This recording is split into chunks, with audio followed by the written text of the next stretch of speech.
we're recording this, and so it will be available after the presentation. I'll be sending out an email with a link to this and to an evaluation.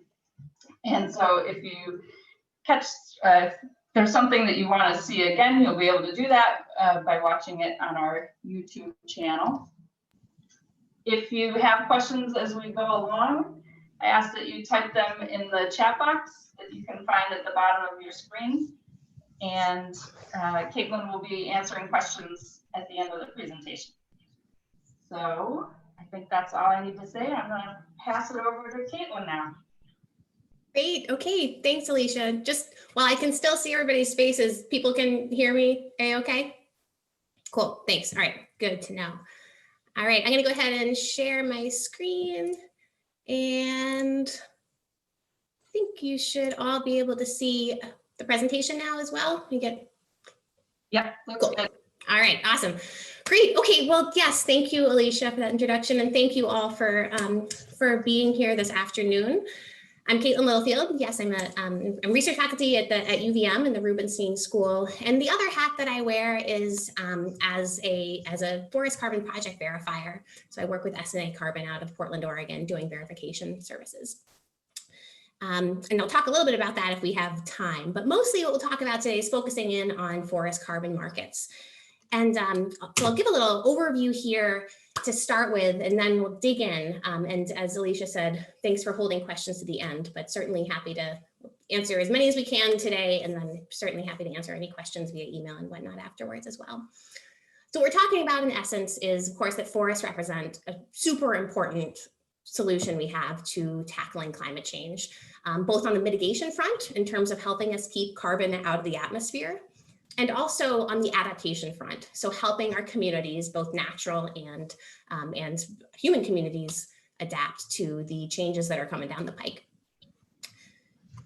So what we're going to talk about today then are forest carbon markets. So here's a rough game plan. What we're not going to talk about are forest carbon dynamics, kind of the science and the ecology of carbon, or on the ground management. So I'll point you towards this great publication from Tony D'Amato and Paul Catanzaro that came out last year, all about forest carbon dynamics and managing for forest carbon. And that's something that perhaps Alicia can pass on after this via email. So we'll talk about what we're doing these days, which is putting a price tag on carbon. Then we'll talk about carbon markets, some of the nuts and bolts of cap and trade briefly, and how forest carbon offsets fit in, and we'll strike a comparison between compliance and voluntary programs. I'm just going to mute whoever that is. Okay, you're muted. And then we'll talk about how you might develop a forest carbon offset project, and finish with a few other emerging programs that aren't forest offsets per se, but are really trying to ensure that we can capture some of the carbon benefits in our forests. So that's the rough game plan, but I want to give a couple disclaimers here. So first off, you will see quite a bit of text in these slides. I didn't hold back on that because I hope that in the future you all might be able to use this as a resource. And so in the absence of being a presentation, I'm happy to share this as a PDF. So there is quite a bit of text, so pardon that. And then the other disclaimer I want to give is that I gave a similar webinar a few months back, and some of the feedback I got was, Caitlin just has far too much faith in our putting a price tag on carbon and our ability to pay our way out of this problem. And I just want to say, no, I don't. I think this is one part of the potential solution. And so I add with that disclaimer that I think I do maintain a healthy skepticism about this whole forest carbon domain. And I really hope to convey that to you and help everybody to understand some of the nuances so that we can continue to improve the protocols and the programs in this domain. So yeah, healthy skepticism is the goal of this, but also some hope, because I think that what forest carbon markets and these incentive programs offer is a pretty important sort of lubricant to bigger efforts like cap and trade. So it's important, but it's insufficient. We cannot pay our way out of this pickle that we're in terms of climate change. So I think as we come to understand forest carbon markets and programs, if we're willing to participate in this sort of imperfect arena, let's work out the kinks, both programmatically, some of the protocol criteria that we'll talk about today, And in terms of access, it's one of the biggest challenges here in Vermont and in areas with increasingly smaller ownership sizes. It's hard to access some of these programs and markets. We also critically, I think, need to account for some of the trade-offs and unintended consequences associated with focusing so much on carbon. And with those acknowledgements, orient these carbon programs towards an ethical and ecologically informed path that has integrity and that's not just sort of selling snake oil. Okay, so all that said, those disclaimers aside, let's dig right in. Oh, but yes, I should also acknowledge though that I think we're kind of at this moment of reckoning right now. Perhaps many of you saw this recent Bloomberg article that came out that was really quite scathing. I don't find inaccuracies in it, but it did not paint a glowing picture of the carbon offset markets at all. So I think we're really kind of at a moment of reckoning that can help move us towards working out the kinks in this imperfect arena in the name of trying to address climate change. I can pass on the link to that article as well, but do know that it definitely took a sensationalist tone to it. Okay, so all that said, let's dig in here. What we're doing with forest carbon markets is we're finally putting a price tag on carbon, and that's helping us to address just what I think of as the biggest negative externality of humanity, which is global warming. So we're finally putting on a price tag on carbon and doing that in two ways, both in terms of recognizing the cost of putting carbon into the atmosphere through, for example, emissions at a power plant or a factory, and recognizing putting a price tag and finally valuing what, for example, forests have to provide in the form of this ecosystem service of carbon storage and sequestration. So we're putting a price tag on carbon in a few different ways. And what we'll focus on today are carbon markets and carbon incentive programs. Carbon taxes are, of course, another way in which we can put a price tag on carbon, but not the focus of what we're doing today. So in carbon markets, whether compliance markets, cap and trade systems, or voluntary markets, that's where we're talking about carbon offsets. And I'll get into some more specific definitions in a moment. But I really want to distinguish offsets from what I'll call sort of other carbon products. There are other flavors of carbon products or carbon benefits. These might be cost share payments to landowners who improve the amount of carbon or increase the amount of carbon in their forest, but it's not getting transacted in the way that an offset is getting transacted. There are other schemes like annual leases for delaying harvest, which over that interim keeps more carbon on the ground. But again, those aren't offsets per se. And so they're not transacted in the same way. They can't command necessarily the same prices, but they're a really important part of, well, I question some of the schemes out there right now, but they're a really important part, I think, of us moving forward in trying to appropriately value carbon that our forests and wood products can afford. So keep that distinction in mind. We'll come back to those other carbon benefit programs towards the end. But first, we'll focus on carbon offsets. So, carbon offset market overview. What exactly is a carbon offset? Let's start off with defining what that is. So, an offset represents a reduction in greenhouse gas emissions that happens somewhere outside of my life, emitters, a factory, a power plant, etc. So an offset represents a reduction in emissions elsewhere that wouldn't have occurred otherwise. And I say elsewhere because an emitter, what they're doing is helping to counteract their own emissions by supporting reductions in emissions elsewhere. So if I cannot internally reduce my emissions, okay, glad there's an opportunity for me to ensure that carbon is not going into the atmosphere elsewhere and can help to counteract what I cannot do internally. And so what offsets help do is really kind of bridge the gaps between emissions reduction targets. Perhaps those are set in a compliance framework, those are mandated, and what I'm able to do internally. So ideally, corporations and emitters are still continuing to reduce their internal emissions, but that's a tricky thing to do. It's hard to turn a large ship So in the meantime, they're able to bridge that difference between what they're able to do internally and their target by purchasing offsets. And I have a few schematics here that I think will illustrate that a little bit better in a moment. But I do want to acknowledge that there are many different kinds of offsets out there, whether it's farm methane capture, offsets based on developing renewable energy, but the vast majority that have been transacted, especially in the compliance marketplace, have been derived from forest carbon offsets. So exciting arena to be in. So that's what an offset is then. Where offsets are transacted and move around are the carbon marketplaces.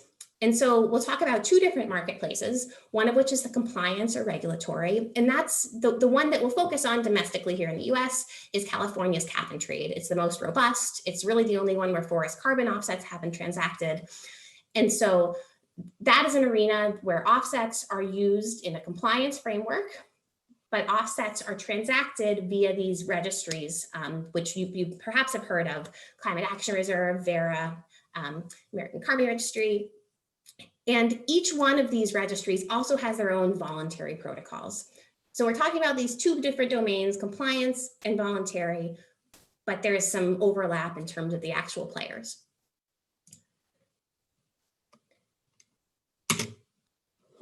So let's dig in for a second to what the compliance marketplace looks like. And again, the most robust one to date is California's cap and trade regulation. And there's also the Regional Greenhouse Gas Initiative, which covers the Northeast, many states in the Northeast, but there aren't yet any forest offsets that have been transacted in that front. So California's is really kind of the gold standard right now. And importantly, a lot of the revenue that's generated by this California's regulation actually goes directly into additional greenhouse gas reducing programs. And over a third of that revenue, I believe, is targeted at low-income communities. So it's an example in which a broader scheme of cap and trade that's trying to address climate change is indeed benefiting communities that are most underserved and sort of paying that carbon benefit forward. So within a compliance or regulatory market, of course, it's mandatory for emitters, and in California that covers any sector that is emitting, whether that's transportation, power generation, et cetera. And emitters are mandated to reduce their emissions to a certain level, and they can make up for some of that emissions reduction target in part with offsets. It's only a small fraction that they can use offsets for, and that's why I was kind of calling it lubricant earlier. And that amount is increasingly shrinking over time intentionally. So this compliance market was really where the big focus was up until really the past few years.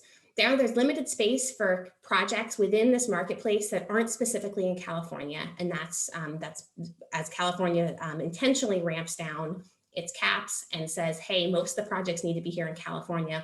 That means that this compliant marketplace is actually kind of out of reach for non-California projects, increasingly out of reach. There are other reasons why it was out of reach, which we'll get at later in terms of access to this market, but that's the compliance and the regulatory side. The voluntary side is really where most of the action is right now. So you and I, if we were getting on an airplane, which many people are not doing right now, of course, if we wanted to offset our carbon footprint from flying, or just our personal carbon footprint from being alive, or if we could participate in this marketplace and purchase carbon offsets. We're increasingly seeing lots of corporate interest in this. Amazon, Microsoft, Starbucks, many other Fortune 500s are starting to engage and try to offset their emissions through purchasing voluntary carbon offsets. Bands are offsetting their tours. Ben & Jerry's claims to be carbon neutral. And also we're seeing this in international aviation as well. And this is actually a really kind of interesting storyline, because there was recently an international United Nations driven aviation agreement that basically committed major airlines to reducing their emissions, which would be a huge demand, which means a huge demand for carbon offsets. But the baseline that was established was based on emissions in 2020. Well, of course, nobody's flying in 2020, and so that'd be super challenging for airlines to have to exceed that target. So anyway, if you're interested in digging into international aviation regulations and whatnot, that's a fun story. but I'll leave it at that. Suffice it to say, there's a huge growth in demand for voluntary carbon offsets, and it's only going to get bigger. So why might corporations be interested in offsetting their emissions? A sense of corporate social and environmental responsibility, for sure. Also, reputation, image, which of course coincides with market differentiation. And who knows what's going to come down the pike? Might the new administration coming in, or even RGGI right now, the Regional Greenhouse Gas Initiative, might we see the implementation of cap and trade regulation come down the pike? So maybe they're starting to kind of gear up for anticipating that kind of climate policy in the future. Or also straight up risk mitigation. I mean, we've got to keep carbon out of the atmosphere. And so this is part, and so the offset marketplace is a way in which we are working towards doing so. So a range of motivations, of course, from corporate players as well as emitters like you and me.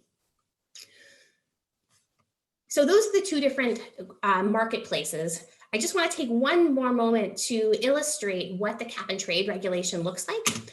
And so this is a little schematic that shows, let's see, two emitters, A and B, who are operating within California's compliance market.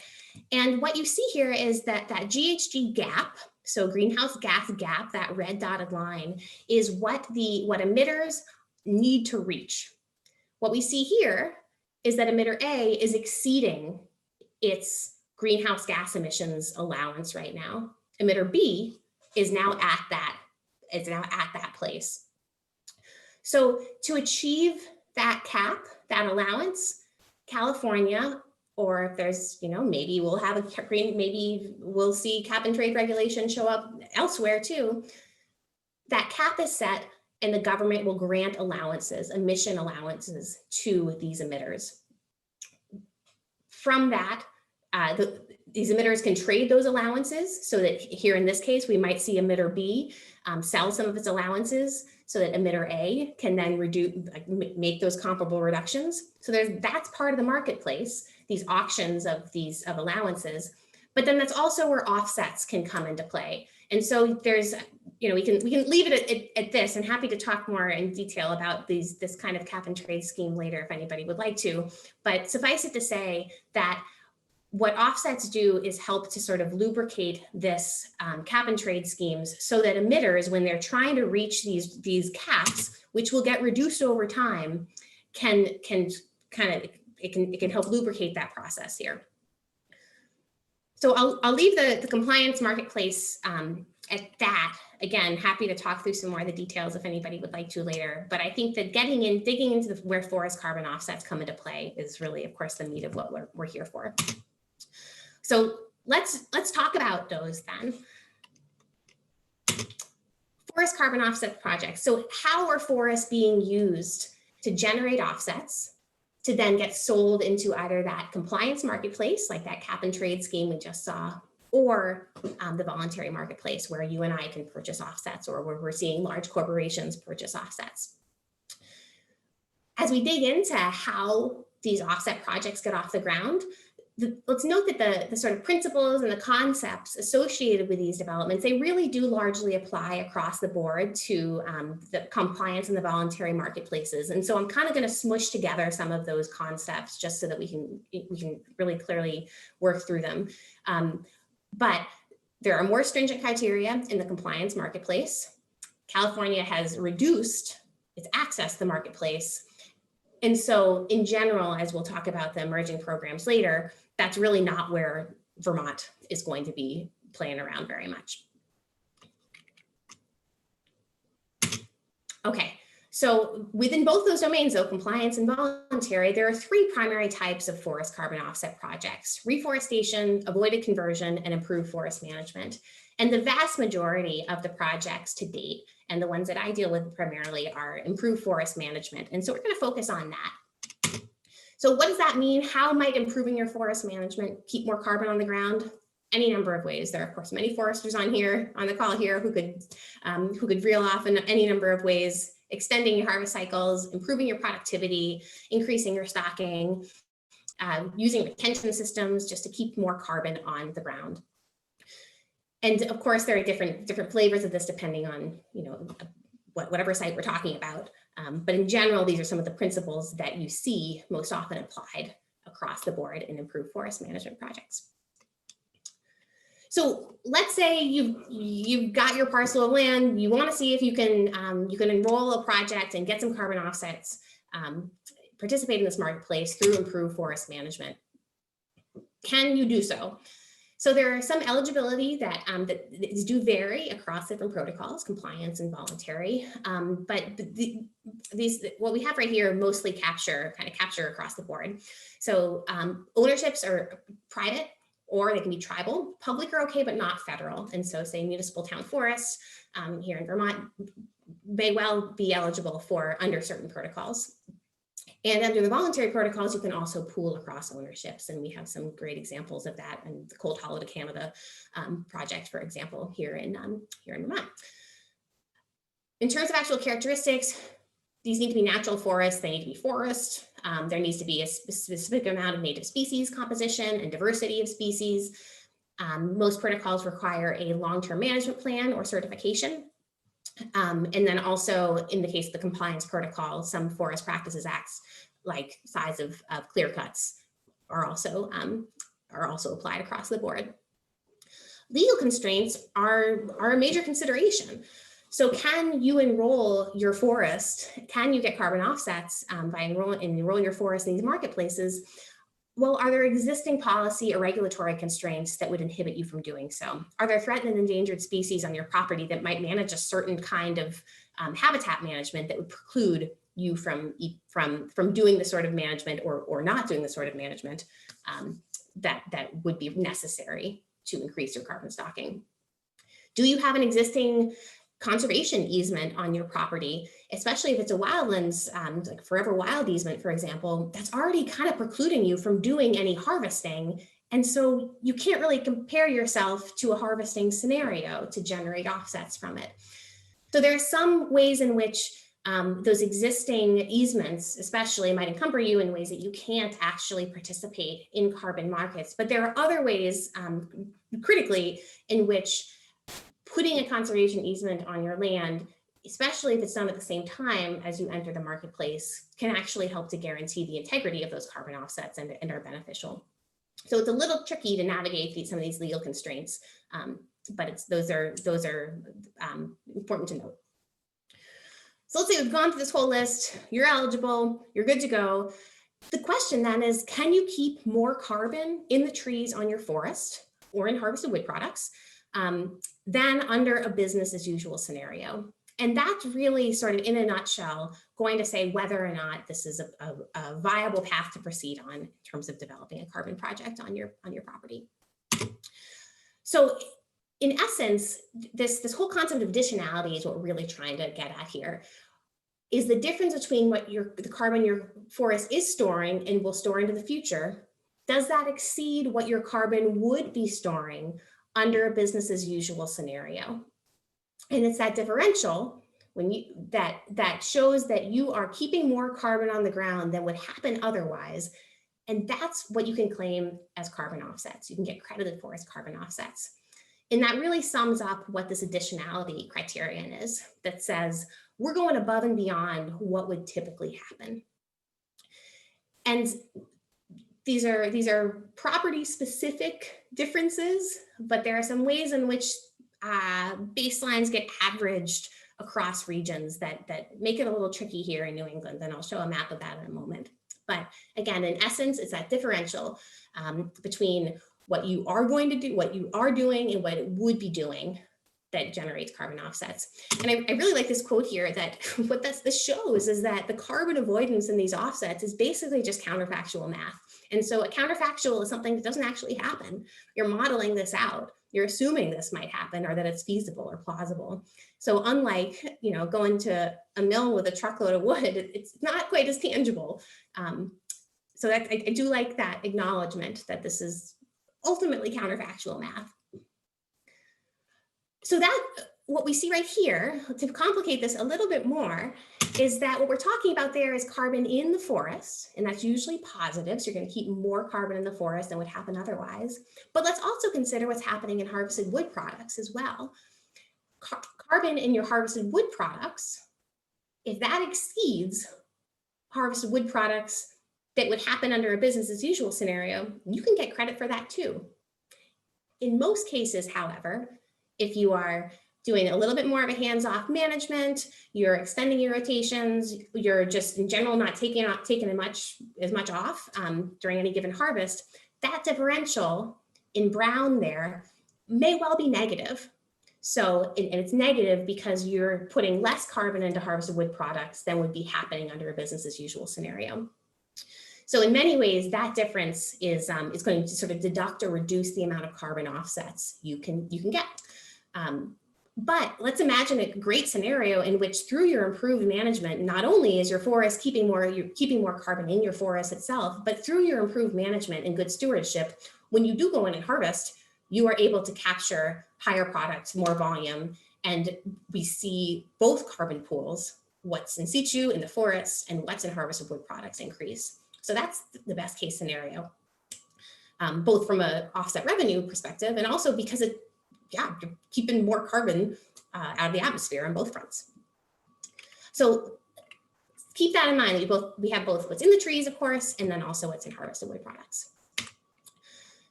So how would you then engage in developing a project? First step is looking through all those legal challenges that we mentioned a moment ago, but then inventorying your on-site carbon. Which pools are we looking at?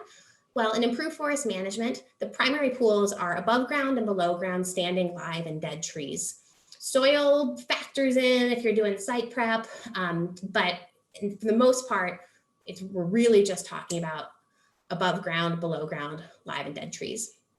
So again, that's the carbon that your forest is storing and will continue to into the future. But what about establishing that baseline? What about that carbon that the forest would be storing under that business as usual typical scenario? And you're going to demonstrate that you are acting above that, and those are the carbon offsets you can claim. So this kind of baseline determination is probably the trickiest and perhaps the most frustrating part of this carbon offset world, and where I think there's a lot of room for improvement. So in terms of developing that baseline, they are project specific, and there are a few different approaches, and I'm going to walk through the first one here, which is what challenges Vermont ownerships from entering the compliance market the most, and then one of the voluntary protocols as well, because it's a baseline that's based on what's typical for a region. Other baseline development just use maximum profit. So calculate net present value at a certain discount rate, and that becomes the baseline. That's what one voluntary protocol uses. Another one is a little bit more flexible and just calls for a realistic, credible scenario. We won't go into those other two, but I think that the challenges and the details associated with this common practice one, I think are a really good illustrative example. These baselines can be averaged over decades or 100 years. And they do include both on-site carbon and carbon in harvested wood products. But I think the best way to get at this is really just to kind of map it out. And I'll try to walk through this slowly and we can revisit it because it is pretty complex. So what we have here is a schematic. We're going to map out the carbon stocks in a project area over time. So what you see on the x-axis is time, of course, and the y-axis is the actual amount of carbon that is, CO2, carbon dioxide equivalent, that's captured in your forest. So the teal blob there, common practice, that's what's going to be typical of carbon storage in this neck of the woods. And then that's olive blob are your initial carbon stocks in a project area. So let's dig into what common practice actually looks like. And I think you'll see, many of you will see why it can be challenging to engage in some of these protocols if we're here in Vermont. So to define your common practice, so that baseline, that regional baseline of how much carbon is going to be on the ground, take a look at this map. You got to see a lot of places lumped together. So pretty much most of Vermont, except some of the Champlain Valley area, is lumped together with parts of New Hampshire and the Adirondacks. All right, that's where we are. That's where we start with. You choose that area. That's our super section. And now we look into the forest types. Let's take a look at the Adirondack, Green Mountain, Northern Hardwood. So that's and this is, I should say, these numbers are specifically from the protocols associated with the compliance and voluntary protocols.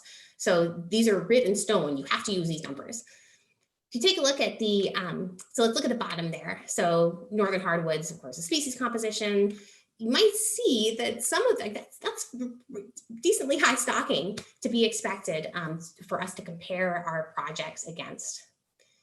The common practice, way over on the right, is how much is expected what typical forest in the area is supposed to store in terms of its carbon dioxide equivalent. And so that forms the baseline that we can't dip below in any given project in this area. And as a point of comparison, I'll just throw up here the Coast Range in Oregon and Washington, which are hugely productive systems, of course. And what you can see in comparing it to some of the common practice values here in New England and Northern Hardwoods is that those numbers aren't so much higher. So I think what this really illustrates is that it's hard to access. As a landowner here in Vermont, it's hard to access these markets because it's just such a high barrier to achieve in terms of the carbon that's supposed to be on the ground. Okay, so back to our chart then. Common practice, that's typical carbon storage in this neck of the woods. And that is the lowest stocking level that can be used to define the baseline that we're going to, for our given project. But because baselines are project specific, we're going to take our initial carbon stocks and model out a plausible scenario of what baseline is what the business as usual scenario might be in the absence of our carbon project. Maybe it looks like this: got to harvest in 10 years and going back in 40 years later. That might be what happens under a business as usual situation, which does take, of course, legal and financial constraints into consideration, operability, et cetera. But because in any given model, you can have a range of different outcomes, what you really want to do is get your baseline as low as possible to then increase that differential for you to generate offset revenue on. So because we use all these forest growth and yield models, it's typically FVS, we can change the parameters a bit. And by we, I mean to say a carbon developer. A carbon developer would tweak the parameters such that you're still legally and financially and operability wise feasible, but we're going to drop that baseline as low as we possibly can, but we can't go below common practice. Remember how high those common practice numbers were. So we're kind of stuck with that. We're going to drop that baseline as low as possible. And then depending on the protocol, these baselines are averaged over time. In the case of compliance in one voluntary protocol, averaged over 100 years. And the actual stocks we have in our project area can never dip below that. So that's going to be our baseline. We haven't gone below common practice. Remember, common practice is really high, so we're kind of stuck at this mid-level baseline. And then we ask, or we allow the forest to continue growing. So that baseline is based on the business as usual, what would happen in the absence of what we're doing. And we can get credit for that initial differential between what's in the forest and what that baseline suggests would otherwise be in the forest, because remember, we've averaged it now. And then as the forest continues to grow, and maybe we have a harvest in 50 years of fairly light touch, we can continue to seek credit for that growth and that continued differential between what's in the project area and what that baseline is. Of course, you can't get additional credit for what you've already gotten credit for, but you continue to accumulate this revenue over time. Would I want to cash out on what's at this time period? No, because of course we have that harvest, and so I'm not going to be able to capture that much more value. Let's give it another 25 years and make cash out there. So that, in a nutshell, is how you would generate revenue and get credited for the carbon that's kept on the ground in your project. So we've seen that there's that credit in the payment for those initial stocks. So really kind of you're getting paid for storage in that case, which because of that payment initially, that kind of helps disincentivize any initial heavy harvest right before project initiation, because you could imagine bringing it way down. And then that's just not really in the spirit of these carbon projects. And then, of course, you can continue to get credit over time, which is really that's payment for the carbon sequestration that you are supporting over time. And without going into too many details about how these protocols use average or unaveraged baselines, the amount of payment that you get at the beginning of a project can vary.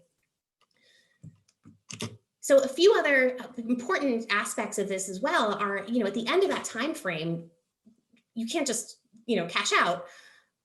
Well, you can cash out, but the carbon needs to stay on the ground. And so there's this concept of permanence or durability that really really insists that, and is critical, that says the carbon has to be kept on the ground for decades after that offset crediting.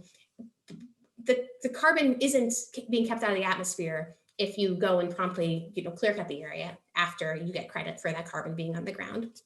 The timeframes over which this monitoring has to occur and this permanence piece has to be guaranteed varies by voluntary and compliance protocols. And you can imagine those timeframes make things more or less palatable to different owners. So this concept of permanence is pretty important as well. One last point I'll make about as we look here at this harvest, remember that we can get credit for carbon that is stored in use harvested wood products as well. But importantly, because the amount of wood that we might be harvesting under our project is likely going to be less than what happened in our business as usual scenario, we need to account for leakage, which is basically the shifting of harvest activities elsewhere. So there is a deduction associated with the credit that you can get for carbon in harvested wood products. And I'm especially given, I'm looking at the clock now too, and I want to be cognizant of time. So I'm going to skip over some of the specifics of protocol differences here, but happy to return to them. What about if carbon's lost in the case of, say, a wildfire or unintended conversion, intentional or otherwise? Every project has to pay into a buffer pool in the case of these unintended reversals. So it's kind of insurance. And the degree to which you mitigate those risks, say, for example, a forest fire by doing fuels reductions, the amount you have to pay into that insurance pool is reduced. And kind of more legal guarantees, like certain conservation easements when implemented at the same time as the initiation of the project. And if the governing body for these offsets is included as a third-party beneficiary, then those can help reduce that payment in the insurance pool as well. So what we've done here is shown that it's that differential between what your forest is storing in terms of carbon and what your harvested wood products are storing. It's that differential that gives you what your carbon offsets, the carbon offsets you can be credited for, with those deductions to account for leakage, of course, and the potential for those reversals. So the next steps in this process would be third-party verification. I have a bunch of photos from verifications in Alaska and Alabama, but I don't think I'll get to share those given timing today, but happy to talk about that process as well. That's the kind of that's the piece of this puzzle that I work in. So you get verification of all of the on-site inventorying as well as that modeling. There'd be a review by the registry where those offsets are held and transacted. And then each carbon offset that's credited gets a unique ID that stays with it and can be sold. There are secondary marketplaces now for carbon offsets as well, and speculatory carbon offset purchases right now. But ultimately, if those offsets are retired, then that means I, as an emitter, or an emitter in California, an emitter anywhere else, has claimed that offset to counteract whatever emissions they're trying to counteract. So that offset would then be retired. And then, of course, there are the continuing commitments that you mentioned, and which can inhibit some access. So major differences then between compliance and voluntary markets. Again, as I mentioned earlier, some of the access to the compliant marketplaces are limited, and they're also, just in terms of more stringent criteria, a little more challenging to enter anyway.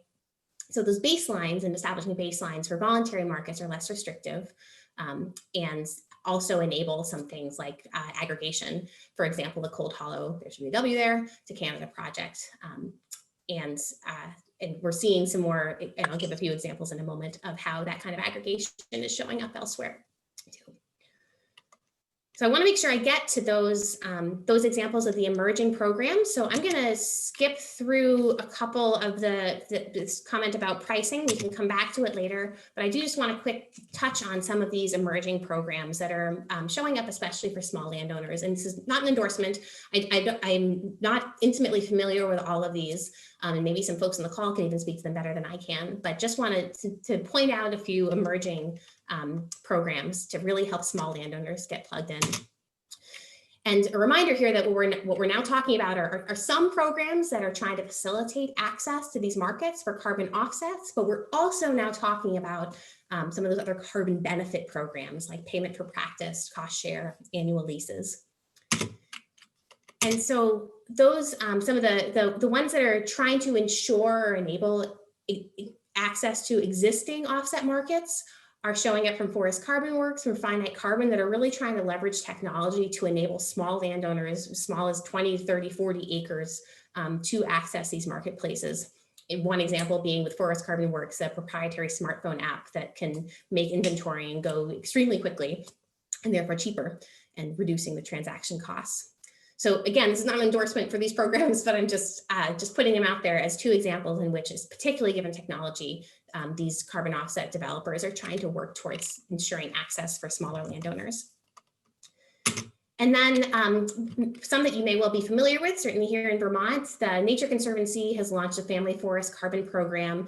And to the best of my understanding, these are not forest carbon offsets, and yet anyway. These are payment for practice schemes that basically TNC and the American Forest Foundation, as underwritten by corporate philanthropy, will pay landowners to conduct practices that keep more carbon on the ground, be that invasives removals to reduce competition, herbivory protection, establishment of no harvest reserves. So sort of this menu of different practices that will, in theory, keep more carbon on the ground.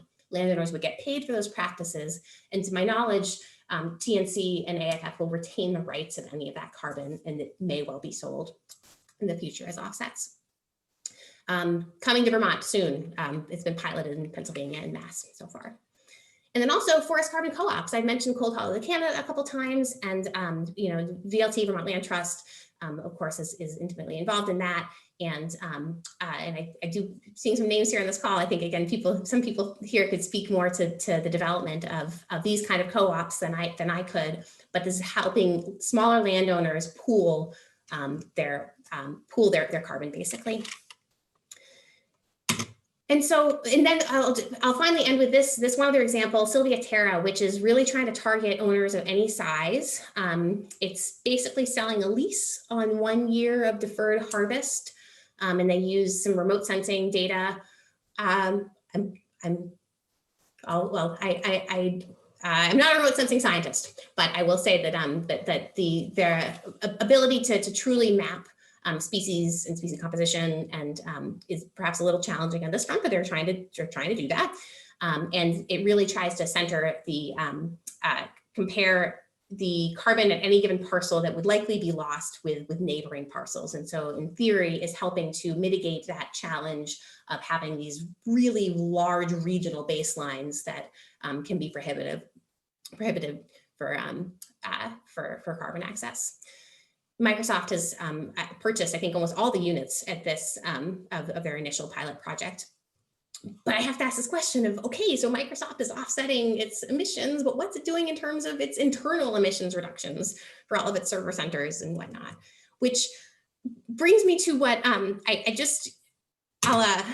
me to what the end of this talk here, which is I was kind of wanted to just riff, if you'll indulge me, on some of the concerns that I have about this arena. And what I'm thinking about at 2 a.m. other than the global pandemic. But given timing, so I'll just quickly run through these thoughts because I want to make sure that we have ample time for questions. So let me just quick share these slides here to say that, again, I think carbon markets really represent this sort of lubricant for these bigger societal-wide efforts. And they're imperfect, but let's work towards getting them better. And they're really helping to re-envision and start to understand the benefits that forests can afford to us. The marginal revenue associated with carbon may be what helps to keep forests forested, which we know is the most important part of addressing climate change. And might that be extra relevant now, given the reshuffling we're seeing of people because of climate change and even the pandemic, all the turnover we've seen in real estate here in Vermont in the past year.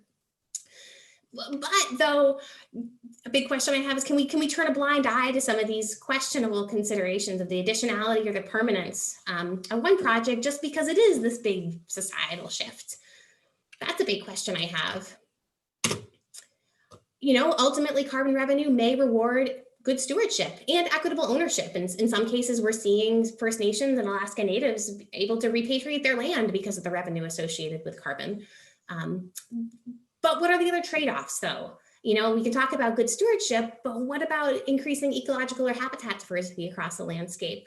That kind of complexity is important for a lot of species and for our ability to remain resilient in the face of climate change. I mentioned, of course, carbon offsets it doesn't preclude active management, and carbon and harvested wood products can be rewarded.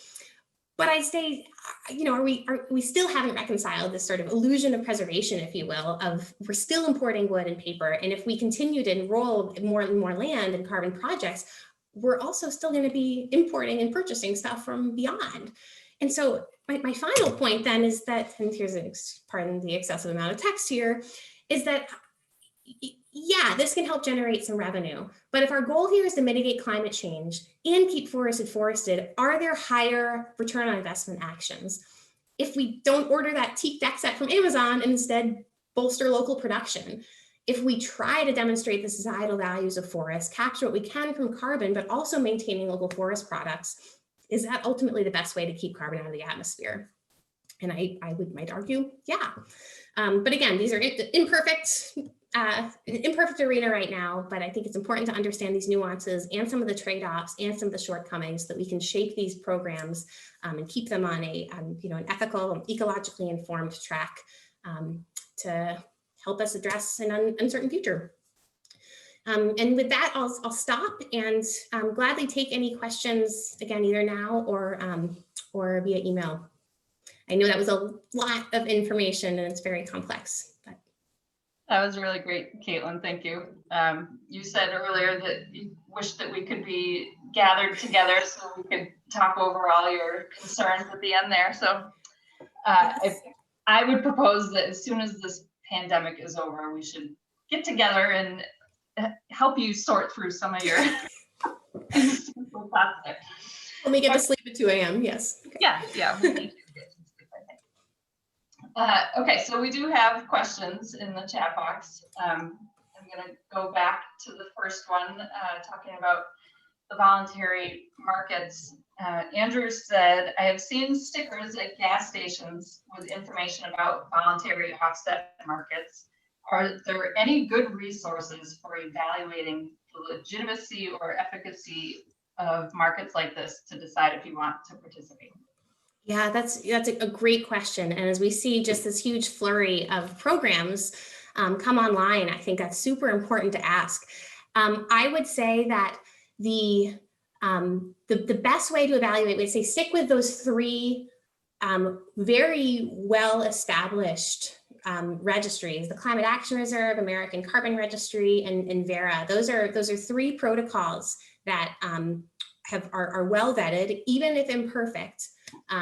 But those are, if you're thinking carbon offsets, then those are I'd say a good route to go down. And then certainly, TNC, the Nature Conservancy, Vermont Land Trust, and the American Forest Foundation, those are all working, those are well thought through efforts to try to keep more carbon on the ground as well. So I think kind of going with name brand is fair in this case. And the longer something has been around, I give it more credence. And I think also working with, like the Land Trust Alliance, or working closely with trusted organizations can really help ensure some of the integrity of these efforts. Yeah, great. Nancy asked if you can speak to how wildland conservation does fit into offset markets. Sure. Yeah. I think that thanks, Nancy. That's something I've given a lot of thought to as well. I think in many ways it can fit very easily into it, because if there is, let's say you have simultaneously, if you enroll or if you have a wildland easement come online at the same time as a carbon offset project, then that really helps to guarantee to the governing body, such as one of the registries, that this truly is this carbon is going to be protected. There's lower risk of reversal, for example. And so in many cases, those wildland protections can be part and parcel of project development.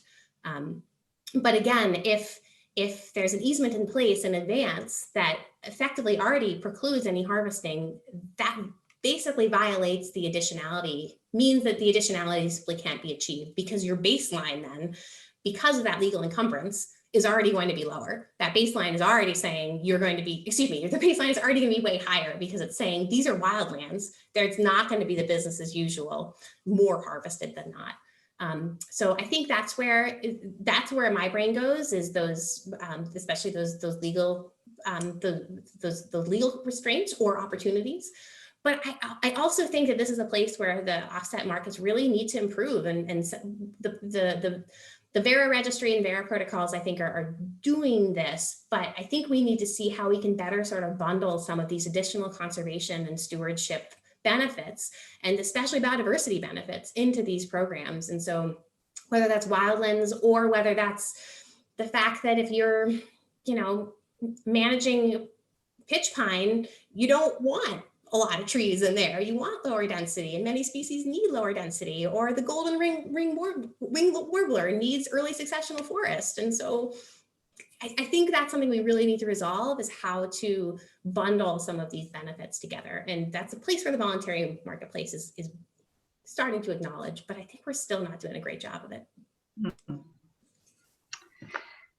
Very interesting. Okay, so moving on, Tina says, and this was something that I was questioning too, the term of these agreements, particularly with extended permanence, likely exceeds the tenancy or life of the owners who enter the agreement, right? So what happens in the event of a sale to the agreement and to the value?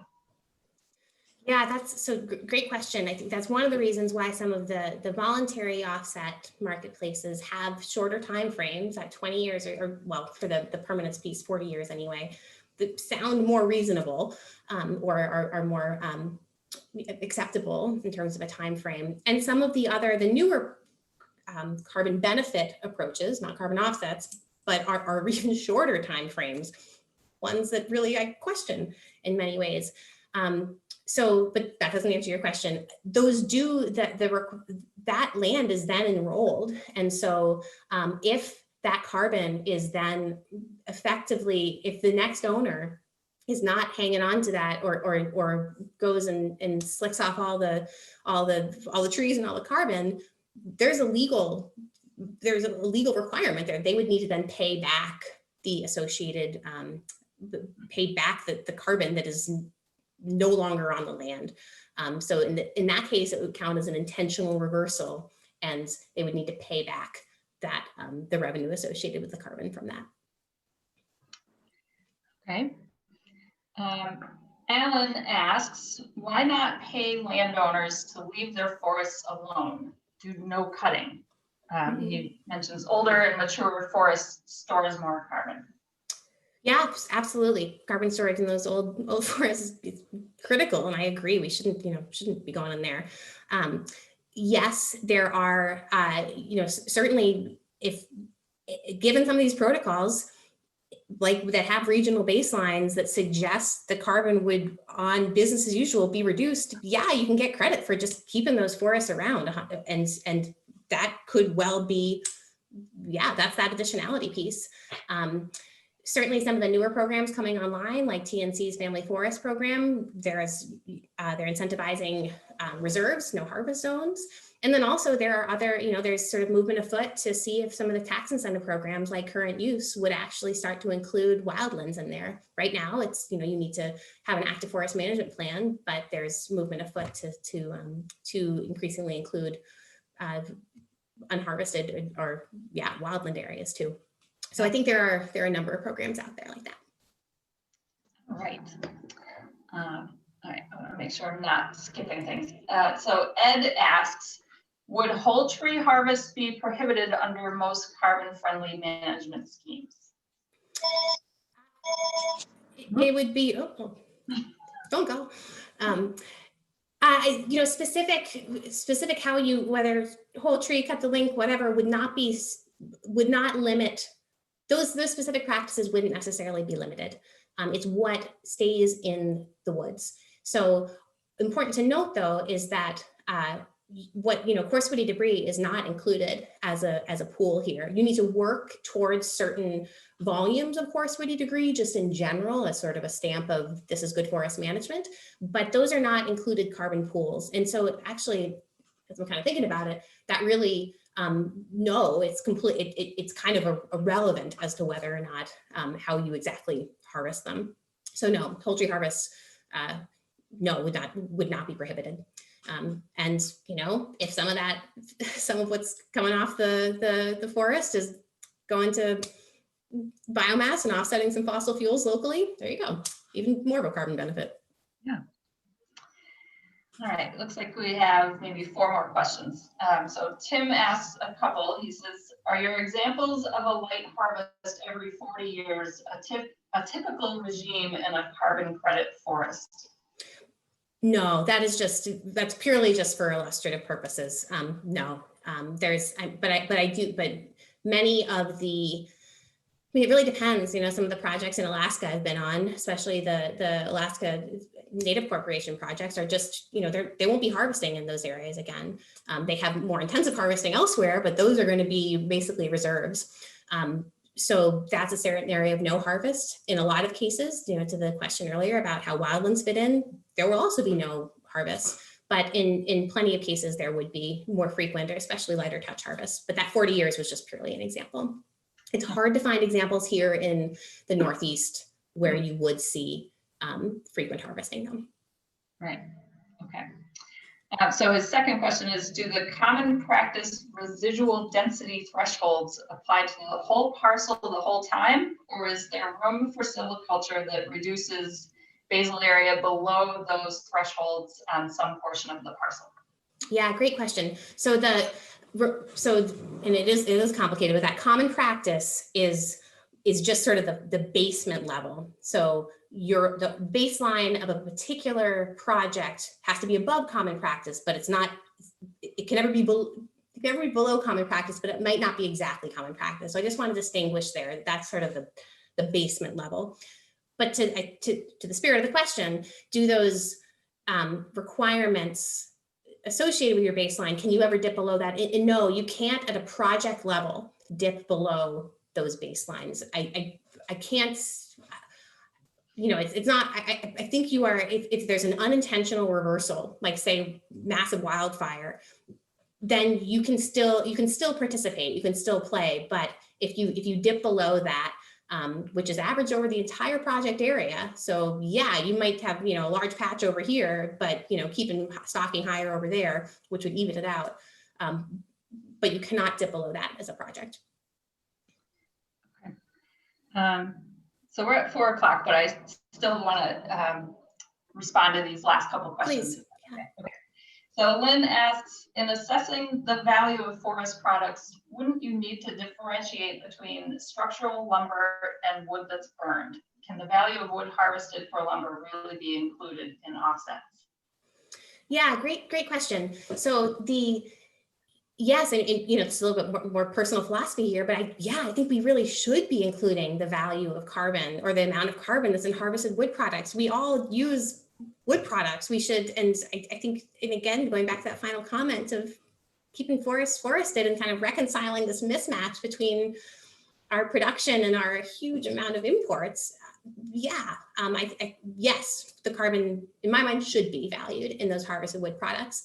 Then to your more specific question about shouldn't we be differentiating between what goes into, you know, structural long-term storage versus what's burned. And yes, when you get credit for the harvested wood products, there is sort of a regional average that kind of specifies which pools on average wood from a given area is going to go to. And so, you know, it might be, you know, if you were up in northern Maine, for example, you could imagine the vast majority of that would go to pulp. Whereas elsewhere, and you'd see a much larger portion of that go to saw timber, and each of those pools has an associated kind of carbon value. So good carbon in saw timber that's going into flooring is going to be around for decades, if not hundreds of years, whereas pulp or biomass for burning isn't going to be around quite as much. So you won't claim as much carbon credit for that, if that makes sense. I think so. Okay. Okay, so Lynn also asked, where does one go in Vermont to find out who does inventories and assessments for potential offset programs? Is it state, the FPR? Is it a Nature Conservancy, Vermont Land Trust, any or all of those? Yeah, sure. So my answer to that question is usually start talking to a forest carbon project developer. And so I gave a few examples of ones that are really trying to support small owner enrollment. That's Forest Carbon Works and Finite Carbon. And Finite Carbon is kind of like the Cadillac out there because they've been around for the longest. But certainly Vermont Land Trust especially is given the work with the Cold Hollow Lake Hanna, which is a great example to look for, and the kind of aggregation. I don't want to speak for folks who work there, but I do think they may well provide some good resources. And but my typical answer to that question is, yeah, start, that's when you reach out to a forest carbon developer. All right, and then to close it out, Lee says, so you can sleep better at night. The teak purchased from the Amazon will have been plantation grown teak. So teak that's not native to the Americas, on former pasture sites that have been converted to managed teak forests. And he says, in fact, the owners of these properties may have received carbon credits for the extra carbon sequestration as compared to what would have occurred if the land remained in pasture. What an awesome can of worms to end on. Yeah, I think what I appreciate that comment. And I think what it makes me immediately think of is that wonderfully, the world is thinking about planting trees. That is great. But I am challenged when I see extensive commitments to non-native plantings that might compromise or bump indigenous peoples off their land, might be introducing invasives, it might not work out because the soils there aren't designed for such. Let's not go replanting native grasslands and trees right now. That's just not a good move. So I totally appreciate that, Lee. Absolutely, great point. But I am, let's find that time to crack open the keg with all of us in a few months when the pandemic's over and hash these things out, because I think there's it's interesting to say the least. So I appreciate that comment though. Thank you. Yeah. Good. Well, that's all we have for questions, and we're past our 4 o'clock hour anyway here. So I just want to thank you once again, Caitlin, for joining us and giving us this great information. And so I'll be posting the recording pretty soon, probably within the next day anyway. And I'll be letting everybody know where the recording is available. And if we have resources, like you mentioned, the forest carbon resource and other things like that, we can send those out in the email. So people can be watching for that from me in the next few days. So thanks again, everybody, and have a great evening. Go crack a beer if you feel so inclined, and think about carbon markets. Thanks, Alicia. Thanks, everybody. And again, by all means, shoot me an email if you have any further questions. Happy to continue the conversation. Thanks, folks. Great. Thank you.